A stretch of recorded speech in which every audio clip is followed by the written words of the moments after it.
Okay, so first question, what brought you guys to CCC? My parents. That's the easiest one. It's like, I mean, as a kid, you don't have a choice, really.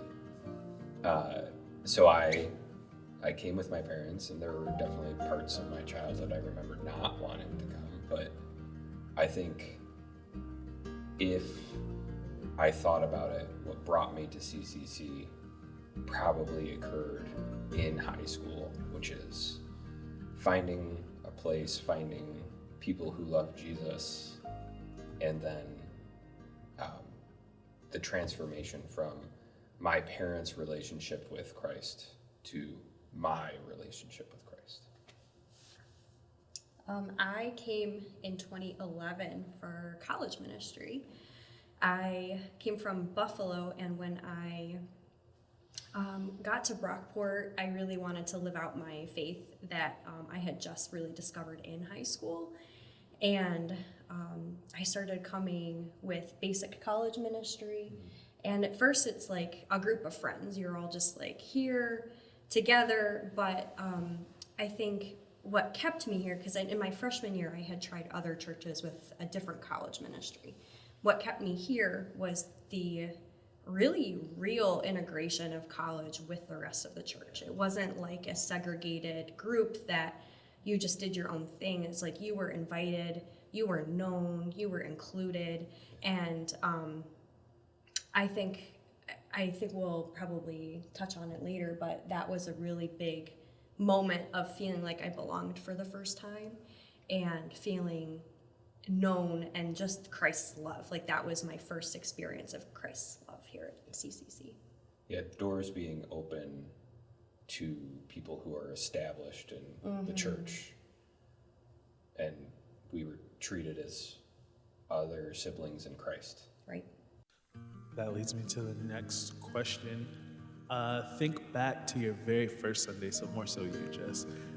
Beyond the service itself, what do you remember smelling or hearing or seeing that made you think I could belong here? Yeah. So that desire for belonging was definitely huge for me. So I can't remember the exact first service, for instance, but I remember every Sunday what I could expect once I was coming here.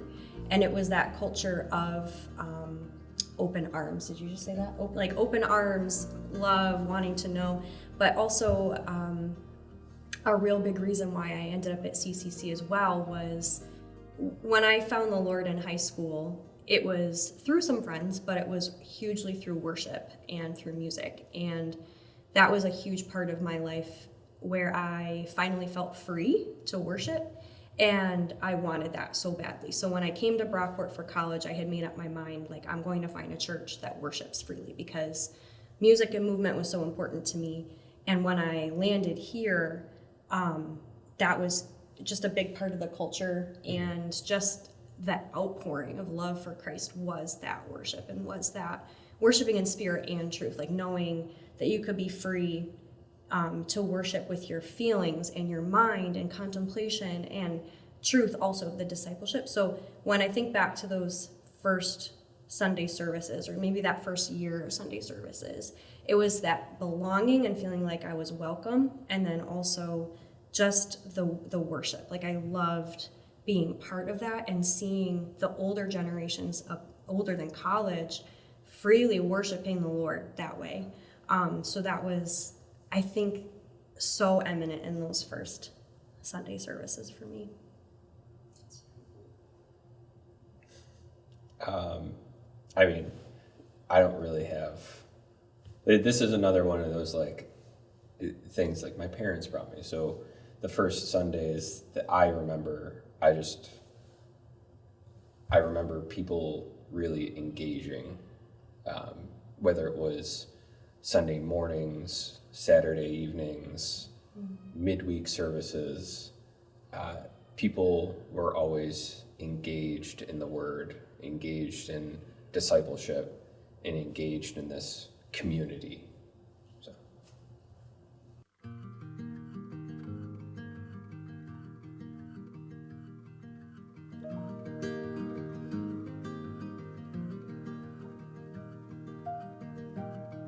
Yeah.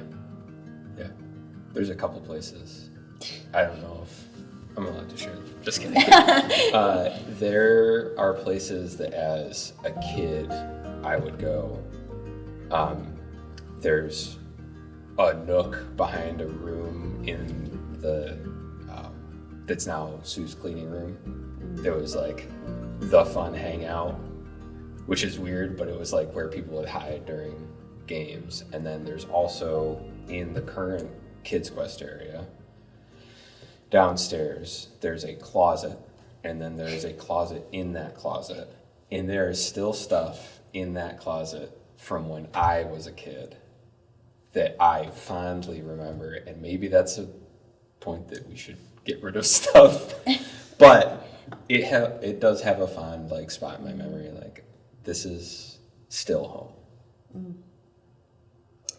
For me, I think my answer is a little bit more deep, but the resource center in the barn historically has been for me like where the small groups happen and the discipleship and the meetings where like you're really discovering a lot of the Lord and pouring your heart out. So I can think of like a small group I did with someone when I was engaged, and just some other like small groups too that just like it ministered to my heart. It's such a special place because it was kind of not a closet, but like a nook of, if you can use that word, of just like engaging again with like you're using your intellect because there were books there and there was like material, but then also the ministry component of like people lavishing Christ's love on you in that room, like praying for people and seeing people set free and learning so much that your life is radically changed. Like that's a very special room. And if I can add a closet to that, the green room closet that's attached to the resource center too was a little bit more whimsical because we would record videos way back when it was like the green room, so it was like green screen wall, and we would record really silly videos for like sermon bumpers and announcement videos, and it was like kind of like the silly side of things. But that was just a really fun place of memories too, because there is that deep component of community, but then there's also just being with people that you love and being able to like goof around and be yourself that way too. So yeah. What is a challenge or a leap of faith that the church took that you remember vividly? And how did you see the community pull together? I remember vividly the church purchasing the land to the south. I remember it being something that was talked about in my house and prayed about in my house, and we were asked to pray about because it was widely held that we'd love to expand that way. We'd love to have that piece of land, but we'll never get to if hearts and minds don't change. So from the earliest point in my memory, I remember us talking about wanting to reach out and buy that land. I know that we did, and we didn't get it, or we were told no, and then I vividly remember when we asked again and when hearts were changed and we were able to purchase that. It was kind of big for the church. I think that was one of those moments where it was like, okay, if we are ever going to expand, will we leave this spot in our community, or will we choose to listen to the prophetic words and choose that this is where we're planted? I think most people can, maybe not most, but a lot of people can remember the transition in 2020. So it started 2019. And for me, that's like my vivid memory of like a rallying point for the church, because the pastors were getting ready to retire and there needed to be a transition. And so they had done the hard work of preparing the church for years prior to that point. And then once they decided that it was time to go, it was like time to do it. Like So 2019 and 2020 are very significant for our church because Pastor Brad started then.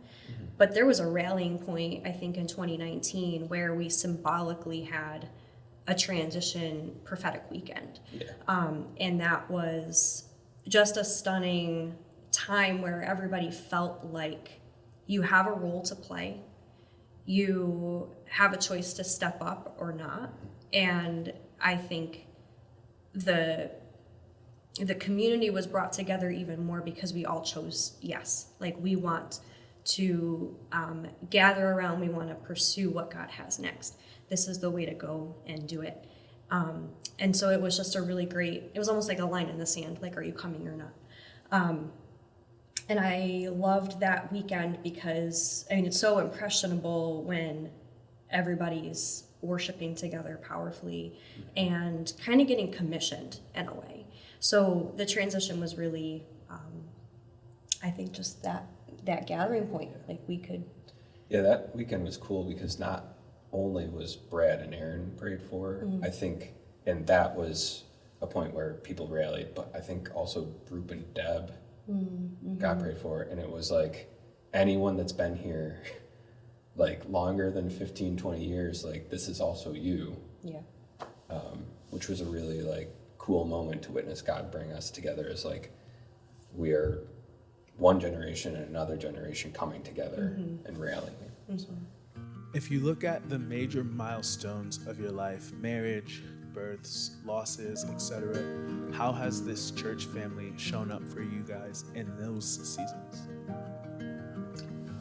I mean, that's incredible. At every turning point, I look at graduations or family illness or deaths in the family, there has been someone there from this body. I remember, like, my grandfather passing away, which was really hard for me as a kid.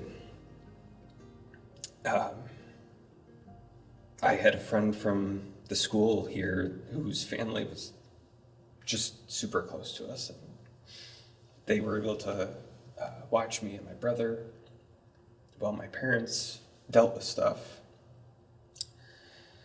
And then in high school, when my mom was sick, and she had to get some surgeries, we were getting meal trains before meal train was a thing, and people were coming over and helping us learn how to do like laundry because my mom was everything for us in those moments. Just people doing stuff that like you couldn't imagine, just helping out. And then fast forward to like post-college and then marriage, getting ready for marriage. We interviewed so many couples and found out what marriage was like in a Christian lens, and then had premarital counseling with people in the church. It's great. And then even with having kids, talking to people about, well, what is it like to have kids? I don't know if I'm ready to have kids, and just the encouragement every step of the way. Yeah, there's the practical side of things. I think this church has taught me how to be hospitable, and it's kind of like a traveling hospitality, because sometimes it's at your house, but sometimes it's not. Listen, like sometimes you're going to somebody else's house and you're blessing them that way. But I think, like, I've learned so much about how to put others first, because people put us first. And I think my first experience was probably premarital counseling, but that it rocked my world. Just because, like, I was kind of scared to get married, but I knew I wanted to, but it was just the Lord through the people here teaching us by his grace, like, what's real. And and just preparing for this tonight, thinking about the brave honesty that people have had. In this church, there's just such a culture historically of joyful but real. Like people they're honest, but like life it can be tough, but there's so much joy in following the Lord and in following His will. And so premarital counseling and going into marriage and all of that was just a really great experience because of that support that we had from other people to teach us how. And then having kids too, like you said, there's a practical like meals component of it, but whenever you have a doubt about what you're doing, if you're in the right seat, if you're doing the right thing, if you need advice, like this is a wellspring and has been a wellspring of just genuine, good people who are mature and know the word and can give you that advice that you need. And God has used people so powerfully in the right time to bring that like word of encouragement or that question getting answered or whatever. So, yeah. Yeah, I mean, specifically with children, like, I remember growing up and seeing that poster, it takes a village to raise a child. Like, I don't know how you do it without this village. Well, I'm thinking too, like, I didn't grow up in the church, so seeing our oldest, for instance, born and then welcomed the same way that I was welcomed in this community and taught and really just adored from the beginning, even though sometimes he has a lot of energy. But the same thing for our girls too. I pray that for them as well, that they would find those people that can really speak life into their lives from an early age. And they're so blessed by the people down in Kids Quest. Yeah, absolutely. But yeah. Who is someone from the early days who might not be in the spotlight per se, but whose faithfulness fundamentally shaped the people that you are today? I'll let you know. Okay. I had the privilege of working in the church office with Beth LaRock, Ellen Barr, Pastor Bruce, and Pastor Mark for about 7 years before they all retired. And in that time, I mean, the other special place to me is the church office, but it's not a commonly known space because that kitchen was where you'd go out to get copies, but you'd end up getting prayed for.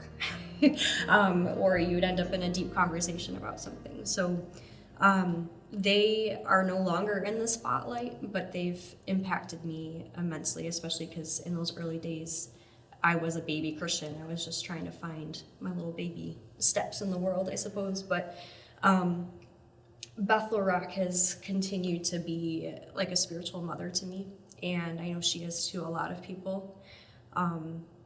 And right now she's in England, and it's like still texting her today. It's just a blessing, but she has impacted my life. I told you I'd probably cry. Like more than she could ever know. Because of the willingness to like be friends with someone who's not in your generation and to come alongside and to teach in all circumstances. And again, that honesty, like sometimes life is hard and being honest with one another, but being able to pray and being able to encourage one another. And she and I are like, you know, in different generations, but still to see the way that the Lord can use people. And just really, it's just been a blessing. So she, I know, has blessed so many people in this church with her friendship, and something that I learned from other people in those generations above us, like older than us, is just how to be very curious and very loving, and to give time. So she is, and Pastor Bruce and Pastor Mark and Ellen, they've always given me that time. Yeah. And so knowing that that is how God builds the church, it's encouraged me to give others that time, albeit imperfectly right now, but that's God's currency, humility and time. Yeah. Yeah, this is an interesting question for me because I've been here so long. There are so many people that have helped shape who I am today. I think about the church school when we had it. I had Deb Van Hooft as a teacher, and I had Beth LaRock as a teacher. I had Claudette as a teacher. I had Holly. I had Sue Reber. Yeah. I had Jerry Opalecki as teachers in the school, and those were incredibly formative years and taught me from a young age what it meant to really memorize scripture and learn and just be a student of not just academia, but also the Bible.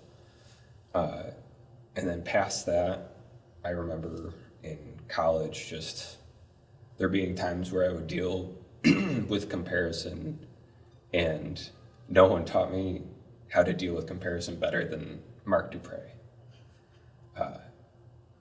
There would just be times where I'd be so frustrated with myself, and his counsel was huge to me. And then past that, just seeing people who were faithful in the big things and the small things. I think about Jerry Clefane and Sue Rogers, just being faithful with everyday things around the church. And I want to be like that. I want to be faithful in the things that are seen, and I want to be faithful in the things that aren't. If you had to describe the soul or the personality of this church in just 3 words, what would they be and why? 3 words, the soul of the church. That's difficult. But at the same time, I think we've said it, 15 times during this interviews. There's Christ's love and community, and I don't know if I have a third. Like those 2 things, you see through everything. You see people acting out their faith in a way that shows Christ's love, and it builds a strong community here. Mm-hmm. Yeah, I think I thought about this earlier. So I love the way that people have walked out confidently Christ's love before. So I would say confident because it takes confidence in order to follow the Lord. Mm-hmm. In a world that we're living in right now, you're either in or you're out. And the confidence that this church has in the community to be themselves is astounding at times, in a good way. Determined was another word that I kind of came up with because we hear God's voice, and I think the church's personality is to just go. Like, we're determined to get anything done that he calls for. And I think humility is the third, just the humble people. I was reflecting on how our church is so diverse, not just in the ways that we're taught about diversity, but also like socioeconomic, like careers, for instance. Like there are so many different careers represented here, for instance, and that can either puff you up or it doesn't. And I think that everybody here is quite humble, regardless of what they do, regardless of where they came from. And that shows because of how well people can not just teach, but be taught. We have a really great learning community here that's just inspiring. So yeah, confident, determined, humble. Yeah, I don't know how often that you go somewhere and the first question is, oh, what do you do? Or how is work? But when I come here, the question is never that. It's, how are you? Yeah. What is Christ doing? Like, we're brothers and sisters in Christ when we're here. Now imagine someone watching this video at our 75th or our 100th anniversary. what is one thing that you hope never changes about this congregation? I think I would hope that we continue to have open doors for people of all generations, like we said, because I think that's something that drew us to stay here. And I would hope that that is used to share the gospel. Yeah, I think the biggest impact on my life again was just the time that people were willing to pour into me. Everybody's so busy, and I don't think that's going to change in another 25, 50 years. I think people are still going to make themselves quite busy. So I would say I hope that people will continue to sow time and discipleship into others so that it's just inherited. It's just it's been that way here for a long time, and I hope it never changes, because that's God's heart. Yeah. What is your prayer for the young families and teenagers who are just starting their journey here today? I think my prayer for them is that they find their faith, find what makes it important to them, find out what the gospel means for them, not what the gospel means to their parents, not what the gospel meant to their family that they left when they went out to go do college. It's our faith is real, Christ is real, and I think my prayer for them is to let it impact them. Yeah, I'd say get plugged in. Like, my prayer is that people always have someone to disciple and someone to be discipled by. So if you're not connected in that way, my prayer is that you would be, not because it's a requirement, but because it's a blessing. It's such a blessing to be in community with one another, and just we're all in it together. So find somebody. Last question. Obviously, we've been in the next chapter, about to move into a new building, dwelling place. What are you guys expectant for, looking forward to in this next chapter?